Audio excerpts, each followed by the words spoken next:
하늘의 문을 여소서. 이곳을 주목하소서. 주를 향한 노래가 꺼지지 않으니 하늘을 열고 보소서.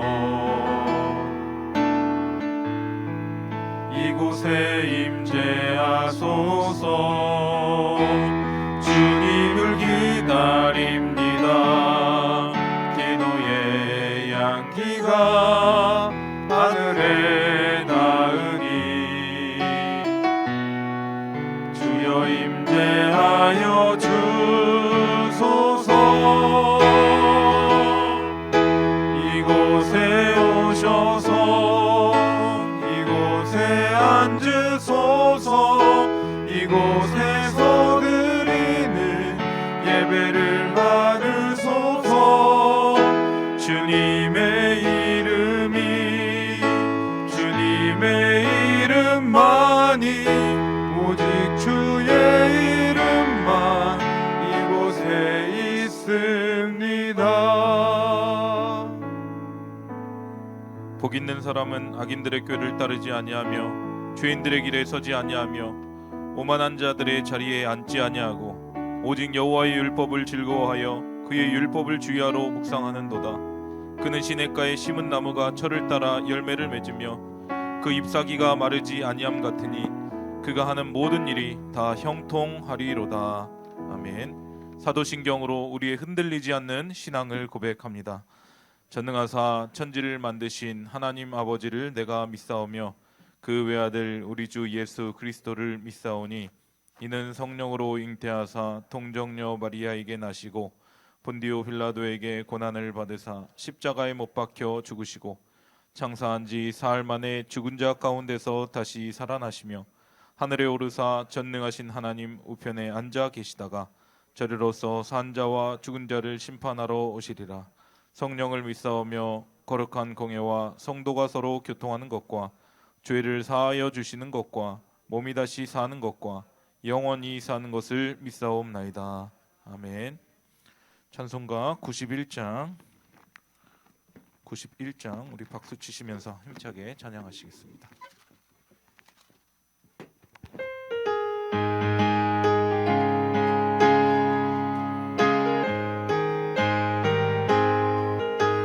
슬픈 마음 있는 사람 예수 이름 믿으면 영원토록 변함없는 기쁜 마음 얻으리. 예수의 이름은 세상의 소망이요. 예수의 이름은 전국의 기쁨일세. 거룩하신 주의 이름 너의 방패 삼으라. 환난 시험 당할 때에 주께 기도드려라. 예수의 이름은 세상의 소망이요. 예수의 이름은 전국의 기쁨일세. 존귀하신 주의 이름 우리 기쁨되도다. 주의 품에 안길 때에 기뻐 찬송 부르리. 예수의 이름은 세상의 소망이요. 예수의 이름은 전국의 기쁨일세. 우리 갈 길 다 간 후에 보좌 앞에 나가 왕의 왕께 경배하며 멸류관을 드리리. 예수의 이름은 세상의 소망이요. 예수의 이름은 전국의 기쁨일세. 아멘. 오늘 우리에게 주신 하나님의 말씀은 어제 큐티 본문이었던 누가복음 1장 11절부터 25절까지의 말씀입니다. 누가복음 1장 11절부터 25절까지의 말씀 교독하시겠습니다. 주의 사자가 그에게 나타나 향단 우편에 선지라. 사가랴가 보고 놀라며 무서워하니 천사가 그에게 이르되 사가랴야 무서워하지 말라. 너의 간구함이 들린지라. 내 아내 엘리사벳이 내게 아들을 낳아 주리니 그 이름을 요한이라 하라. 너도 기뻐하고 즐거워할 것이요 많은 사람도 그의 태어남을 기뻐하리니 이는 그가 주 앞에 큰 자가 되며 포도주나 독한 술을 마시지 아니하며 모태로부터 성령의 충만함을 받아 이스라엘 자손을 주 곧 그들의 하나님께로 많이 돌아오게 하겠습니다. 그가 또 엘리야의 심령과 능력으로 주 앞에 먼저 와서 아버지의 마음을 자식에게 거스르는 자를 의인의 슬기에 돌아오게 하고 주를 위하여 세운 백성을 준비하리라. 사가랴가 천사에게 이르되 내가 이것을 어떻게 할리요 내가 늙고 아내도 나이가 많으니이다. 천사가 대답하여 이르되 나는 하나님 앞에 서 있는 가브리엘이라. 이 좋은 소식을 전하여 내게 말하라고 보내심을 받았노라. 보라, 이 일이 되는 날까지 내가 말 못하는 자가 되어 능히 말을 못하리니 이는 내가 내 말을 믿지 아니함이거니와 때가 이르면 내 말이 이루어지리라 하더라. 백성들이 사가랴를 기다리며 그가 성전 안에서 지체함을 이상히 여기더라. 그가 나와서 그들에게 말을 못하니 백성들이 그가 성전 안에서 환상을 본 줄 알았더라. 그가 몸짓으로 뜻을 표시하며 그냥 말 못하는 대로 있더니 그 직무의 날이 다 되매 집으로 돌아가니라. 이후에 그의 아내 엘리사벳이 잉태하고 5달 동안 숨어 있으며 이르되 함께요. 주께서 나를 돌보시는 날에 사람들 앞에서 내 부끄러움을 없게 하시려고 이렇게 행하심이라 하더라. 아멘. 예배 헌금, 감사 헌금, 1,000번째 소원 헌금 예물로 드리셨습니다. 기도하시겠습니다. 좋으신 하나님 아버지, 새해 첫 새벽 예배를 주님 앞에 나와 감사와 찬양으로 올려드리게 하여 주심을 감사합니다. 이번 한 해도 주님 앞에 예배하는 기쁨, 기도하는 기쁨을 누리게 하여 주시고 주님의 마음을 시원케 드릴 수 있는 방송의 모든 성도들 되게 하여 주시옵소서. 주님의 은혜를 사모하여 이 자리 가운데 나온 성도들 한 사람 한 사람 주님 기억하여 주시고 오늘도 하늘의 문을 활짝 열어주셔서 오늘을 살아갈 힘과 용기와 은혜를 공급하여 주실 줄 믿습니다. 빈손으로 오지 아니하고 예물을 구별하여 정성껏 드린 손길 가운데 경제적으로 어려운 이 때 가운데 하나님의 공급의 은혜, 물질의 복을 허락하여 주시옵소서. 이 시간 주님의 말씀을 듣기를 원합니다. 우리의 듣는 길을 열어주셔서 우리의 심령 깊숙한 곳에 하나님의 말씀이 잘 박힌 목과 같이 새겨지게 하시고 이 말씀을 우리의 삶의 현장 가운데 구체적으로 실천하고 적용하여 열매 맺는 모두가 되게 하여 주시옵소서. 반주하신 집사님의 마음의 소원과 간구의 제목을 이루어 주실 줄 믿고 감사드리며 예수님의 이름으로 기도드립니다. 소천 광고 드리겠습니다. 317목장 김성윤 협동 권사님의 친모 되시던 고 이한례 명예 권사님 1월 2일 어제 주일 소천하셨습니다. 장소는 서울 아산병원 장례식장이고요. 해당 부서는 제22 여전도회입니다. 성도님들의 많은 위로와 기도 부탁드립니다. 누가복음은 사복음서에서 가지는 위치가 조금 특별합니다. 먼저 이방인이 기록했던 책이고요. 저자 누가는 의사고 역사학자였기 때문에 다른 복음서와는 달리 조금 치밀하고 세밀하게 이 복음서를 기록했습니다. 그래서 육화 원칙에 의거하여 누가 언제 어디서 무엇을 어떻게 왜 이 시간의 순서 아주 꼼꼼하게 잘 기록이 되어 있습니다. 이방인이 기록한 책이기 때문에 이 열방을 향한 영혼 구원을 향한 하나님의 마음을 잘 담고 있는 책이기도 합니다. 그래서 뭐 탕자의 비유라든지 뭐 드라크마의 비유라든지 부자와 나사로의 비유라든지 이런 어떤 비유 또 이 영혼 구원을 향한 하나님의 아버지의 마음이 담긴 내용들이 이 누가복음 안에 잘 담겨 있습니다. 하나님께서는 이 말라기 선지자를 끝으로 이 신구약 중간기라고 하는데요. 400년 동안이나 이스라엘 백성들에게 아무 말씀이 없으셨습니다. 침묵을 하셨습니다. 하나님을 무시하고 제사를 멸시했던 형식적으로 제사를 지냈던 그 이스라엘 백성들을 향한 하나님의 징계성 조치였습니다. 하지만 하나님은 이스라엘 백성들이 아무리 패역하고 하나님을 대적해도 언제까지 그 백성들을 흑암 속에만 내버려 두시지 않았습니다. 400년의 침묵을 깨고 그 백성에게 말씀을 주셨던 대상이 있었으니 그 사람은 바로 제사장 사가랴였습니다. 사가랴는 당시 유대 제사장이었는데요. 당시 무려 2만여 명이 넘는 제사장들이 있었다고 합니다. 24개의 그룹으로 나뉘어져 있었는데 이 그룹마다 1년에 한 주씩, 그러니까 2번 정도 2주씩 성소에서 들어가서 분향하는 일을 섬겼습니다.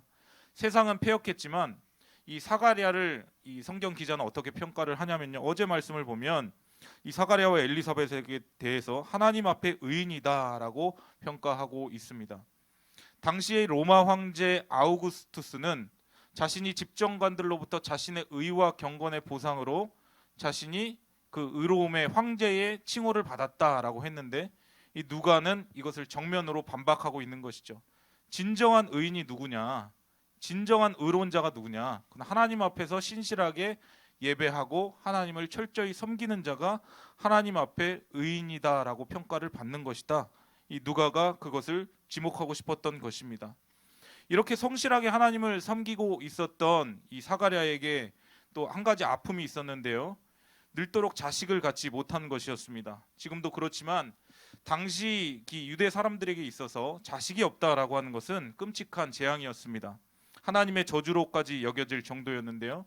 그래서 자식이 없을 경우에 아내와 이혼을 하고 재혼을 해서 아기를 낳는 것이 풍습이 되어 있을 정도로 굉장히 무서운 그 사회적 분위기였습니다. 그러니까 오랫동안 아기를 갖지 못한 사가랴와 그 아내 엘리사벳의 마음이 얼마나 힘들었겠습니까? 패역한 세상 가운데서 자기들 나름대로 이 흑암 가운데서 하나님을 열심히 예배하며 섬기며 살았는데 세상 사람들이 누리는 평범한 자식을 갖지 못하는 그런 복을 누리지 못하면서 어쩌면 큰 시험이 들었을 수도 있습니다. 그러나 그 사가랴와 엘리사벳은 하나님을 원망하거나 포기하지 않고 묵묵하게 자신에게 맡겨진 일들을 감당해 나갑니다. 그렇기 때문에 하나님 앞에 이 두 사람은 의로운 사람이다라고 하는 평가를 받았다라는 것입니다. 마침내 사가랴 엘리사벳 일생일대의 사건이 일어납니다. 성전에서 날마다 제사 드릴 때 이 제사장들은 아침 제사 드리기 전과 저녁 제사 후에 향을 제단 위에서 불을 이렇게 피우는데요. 하나님의 보좌 앞으로 예배를 가져가는 그 기도를 성도들의 기도를 하나님 앞에 올려드리는 그런 상징적인 어떤 퍼포먼스를 가지고 있는 것인데요. 이 제사장들은 당시에 이 분향하는 것을 굉장히 큰 특권으로 여겼습니다. 그런데 당시에 2만 명 넘는 제사장들이 있다 보니까 제비를 뽑아도 1년에 2차례까지만 할 수 있는데 그러니까 평생에 이 제사를 하나님 앞에 분향하는 것을 드리지 못하는 제사장들도 있었다라는 것입니다. 평생에 한번 찾아올 수 있는 엄청난 순간 가운데 하필 사가랴가 이 성소 안에서 이 제사를 지내는 그 순간 가운데 하나님께서 찾아오십니다. 11절 말씀을 보도록 하겠습니다. 주의 사자가 그에게 나타나 향단 우편에 선지라. 이게 운이 좋아서 그런 것이 아니라 갑자기 느닷없이 이루어진 것이 아니라 하나님께서는 하나님을 묵묵하게 섬기고 있었던 하나님 앞에 의롭고 신실했던 사가랴를 주목하고 계셨습니다. 그리고 성소에서 분향을 하려고 하는 이 사가랴에게 하나님께서 천사를 보내서 찾아오신 것이죠. 세상 사람들은 그거 운이야 라고 말할지 모르겠지만 우리가 하나님을 묵묵하게 섬기고 있으면 기다리고 하나님을 포기하지 않고 신실하게 기도하면 어느 순간 하나님께서 찾아오시고 성령으로 우리를 찾아와 주실 줄 믿습니다. 하나님은 진심으로 예배하는 자들을 찾아오십니다. 하나님을 기다리는 자들에게 찾아오시는데요. 이번 한 해가 하나님을 더 뜨겁게 만나는 그런 한 해가 되기를 바랍니다.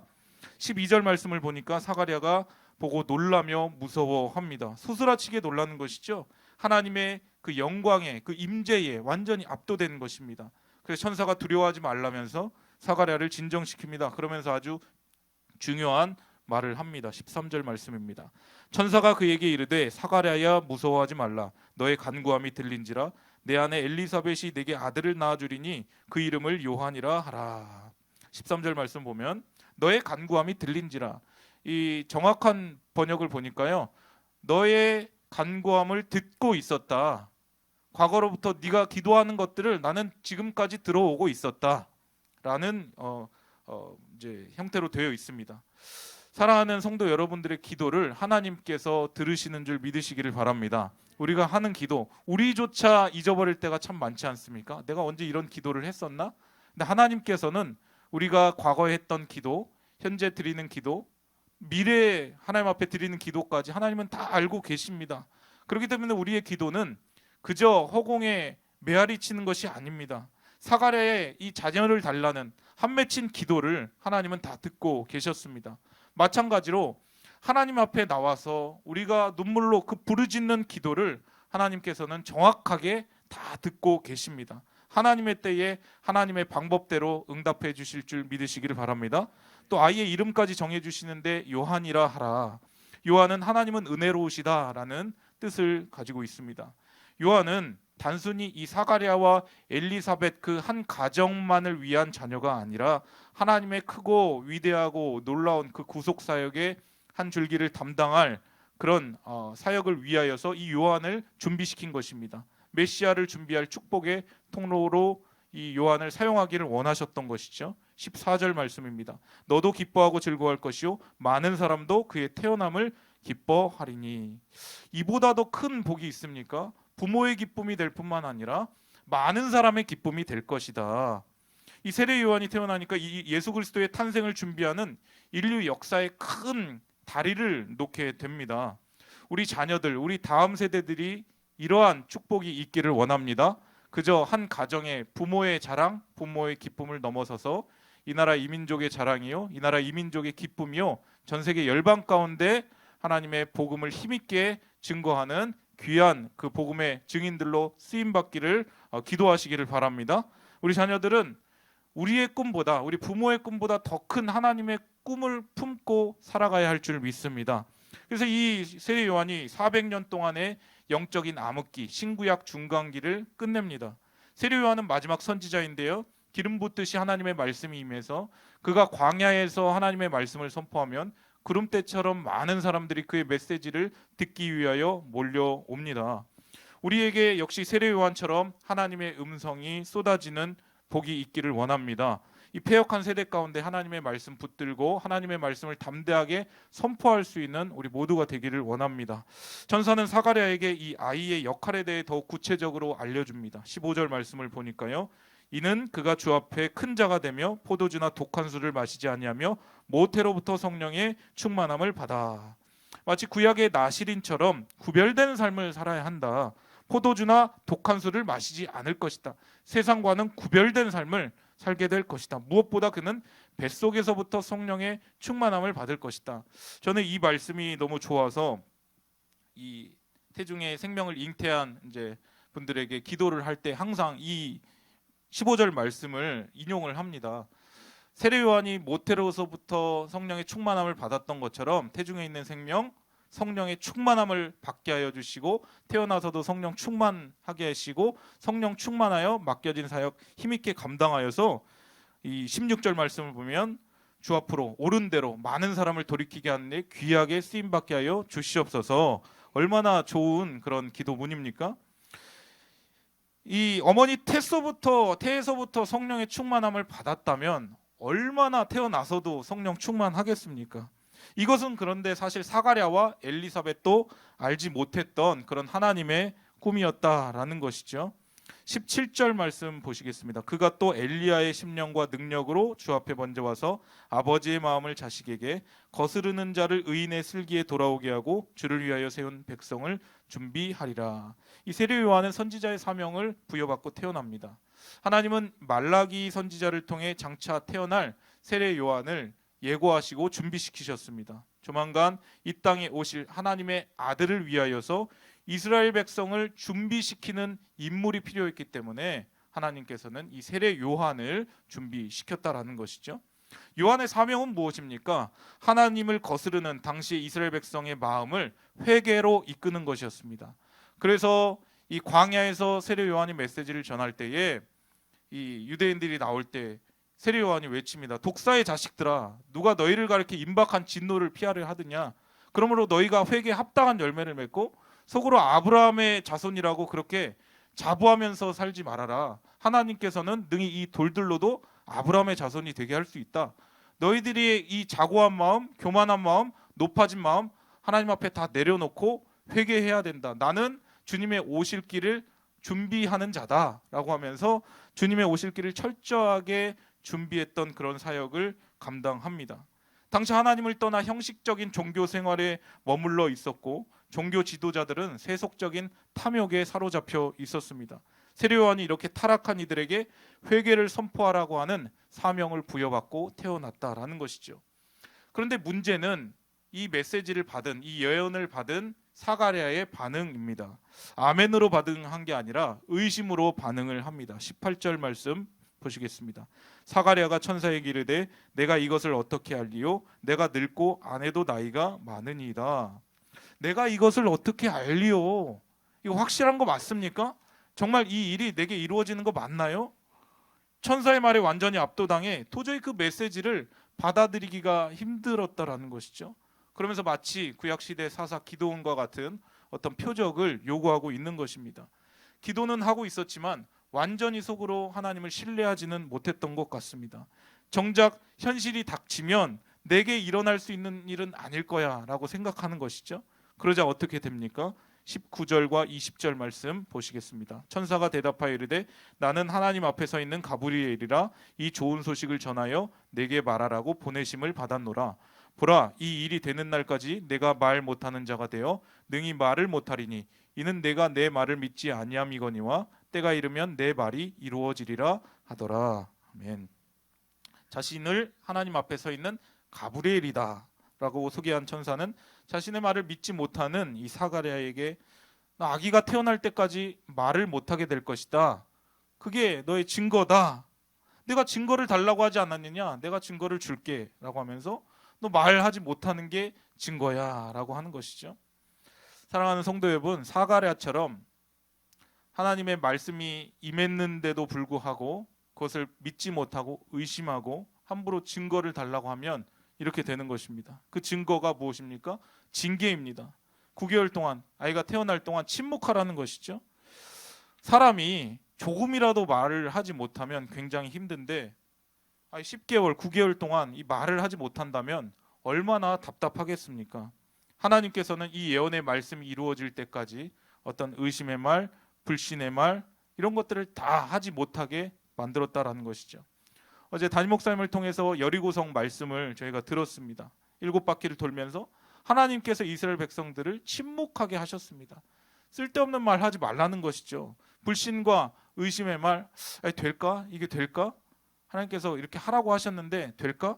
그런 말 그냥 입 밖에도 꺼내지 말라라고 하는 것입니다. 하나님께서 우리에게 복을 굉장히 많이 주시는데 우리가 이 입술로 그 복을 다 까먹는 경우가 참 많은 것 같습니다. 하나님께서 언제나 우리에게 복을 아주 부어주시고 은혜를 부어주시는데 그 복을 우리의 이런 어떤 입술로 하나님의 그 복을 풍성하게 받아 누리지 못하고 의심과 불신의 말들로 받은 복을 다 쏟아버리는 경우가 있다라는 것이죠. 성령의 거룩한 숯불로 우리의 입술을 지지셔서 더러움이 떠나고 불신이 사라지고 하나님께서 말씀하실 때 의심 없이 아멘으로 받는 우리 성도님들 되시기를 바랍니다. 하나님의 말씀은 반드시 성취가 됩니다. 이사야서 55장 11절 말씀처럼 하나님의 입에서 나온 말씀은 헛되이 돌아오지 않는다라고 하셨습니다. 사가랴의 분향이 지체되니까 이제 밖에 있던 백성들이 걱정하기 시작합니다. 그도 그럴 것이 제사장이 제사를 제대로 드리지 못하면 안에서 즉사를 하는 경우도 있었기 때문에 혹시나 사가랴에게 무슨 일이 이루어진 것은 아닐까? 제사를 잘못 지내고 있는 것은 아닐까? 걱정이 들기 시작했습니다. 21절 백성들이 사가랴를 기다리며 그가 성전 안에서 지체함을 이상히 여기더라. 22절 말씀 보겠습니다. 그가 나와서 그들에게 말을 못하니 백성들이 그가 성전 안에서 환상을 본 줄 알았더라. 그가 몸짓으로 뜻을 표시하며 그냥 말 못하는 대로 있더니 23절 말씀입니다. 그 직무의 날이 다 되매 집으로 돌아가니라. 마침내 사가랴가 성소에서 나왔는데 이상한 행동을 합니다. 말을 하려고 하는데 말이 안 나오는 것이죠. 그러니까 이제 사가랴는 손짓과 발짓, 몸짓으로 막 표현을 합니다. 백성들이 알았습니다. 뭔가를 봤구나. 환상을 봤구나.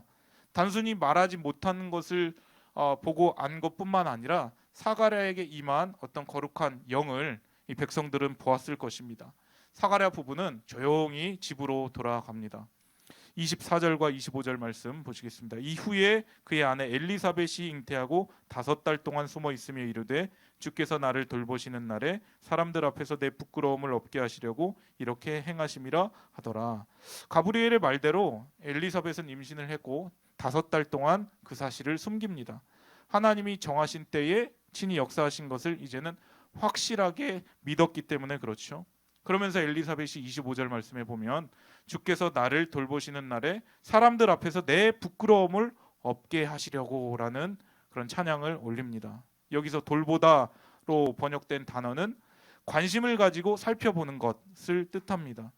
엘리사벳은 하나님 앞에 기도하면서 찬양할 때에 하나님께서 나에게 관심을 가지고 지켜보고 계셨습니다. 이것을 입술로 고백하고 찬양하는 것이죠. 그래서 하나님께서 나에게 새 생명을 주셨습니다. 그렇게 확신하는 것이죠.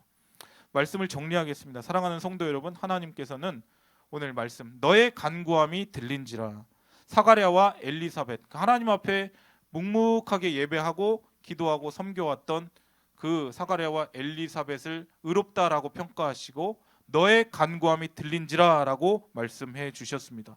마찬가지로 세상이 아무리 패역하고 흑암 가운데 있지만 하나님은 오늘도 하나님을 신실하고 묵묵하게 예배하는 자들, 하나님을 찾는 자들을 하나님은 주목하고 계신 줄 믿으시길 바랍니다. 오늘 이 새벽에 우리가 부르짖는 기도를 하나님은 반드시 들으시고 신실하게 응답하실 것입니다. 가장 좋은 때, 하나님의 때에 하나님의 방법으로 역사하실 그 하나님을 올 한 해 기대하시기를 바랍니다. 나아가 엘리사벳, 주께서 나를 돌보시사라는 고백처럼 하나님은 언제나 우리보다 우리에게 더 많은 관심을 가지고 계시고 살피십니다. 자녀들은 모르죠. 부모가 나를 얼마나 관심을 가지고 있고 사랑하는지 모릅니다. 그러나 부모가 자녀를 향한 그 관심과 사랑은 자녀들이 생각하는 그 이상이지 않습니까? 마찬가지로 하나님께서 우리 성도들 한 사람 한 사람을 가지고 계신 하나님의 사랑과 그 관심과 돌봄은 우리의 상상을 뛰어넘는 것이죠. 하나님은 우리의 수치와 부끄러움을 없애주시는 분이십니다. 그렇게 부끄러움을 당하면서도 신실하게 살아가는 하나님의 백성을 통해 하나님은 새로운 역사를 시작하는 분이십니다. 인간적으로 불가능한 조건, 그런 속에서도 하나님은 오늘도 기적을 베풀어 주십니다. 사가랴와 엘리사벳에게 위대한 인물을 아들로 주신 하나님은 과거의 하나님이 아니라 오늘도 살아 역사하시는 신실하신 능력의 하나님이심을 믿으시기를 바랍니다. 그런 하나님과 올 한 해 더 깊이 교제하고 그 은혜를 더 충만하게 받아들이며 하나님을 기쁘시게 드릴 수 있는 우리 모든 왕성의 성도님들 되시기를 주님의 이름으로 간절히 축원드립니다. 시간 찬양하고 기도하겠습니다.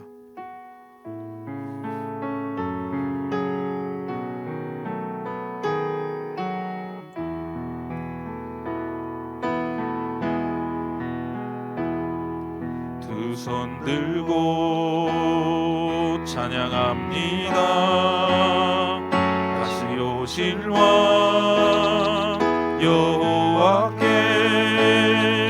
오직 주만이 나를 다스리네. 나 주님만을 섬기리. 헛된 마음 버리고 성령이여 내 영혼 충만하게 하소서. 주님 앞에 내 생명 드리리라. 우리 시간 기도하며 나아갈 때에 어둡고 혼탁하고 혼란스러운 이 시대지만 하나님은 신실하게 묵묵하게 하나님을 예배하고 하나님을 섬기는 자들을 주목하고 계십니다. 너의 간구함이 들린지라, 우리의 기도를 하나님은 다 듣고 계시고 하나님의 때에 하나님의 방법으로 가장 신실하게 응답해 주실 것입니다. 나아가 주께서 나를 돌보시사라는 고백처럼 하나님은 언제나 우리가 생각하는 그 이상으로 우리에게 관심을 가지고 계시고 보살펴 주시고 살피시고 계십니다. 우리의 수치와 부끄러움을 없애주시는 그런 분이십니다. 살아계신 하나님과 올 한 해 더 깊이 교제하는 이번 한 해가 되게 해달라고 기도해 주시고요. 나아가 우리 교회를 위하여 기도할 때에 하나님을 기쁘시게 하고 이웃에게 사랑을 전하는 교회가 되게 해달라고 3대 비전의 성취와 세우신 담임 목사님을 위하여서, 원로 목사님을 위하여서, 다음 세대를 위하여서, 또 코로나 종식을 위하여서, 선교사님들의 건강과 사역을 위하여서, 복음의 통일을 위하여서, 또 여러분들의 마음의 소원과 간구의 제목을 가지고 두 손 높이 들고 우리 주여 한번 부르시고 통성으로 기도하시겠습니다.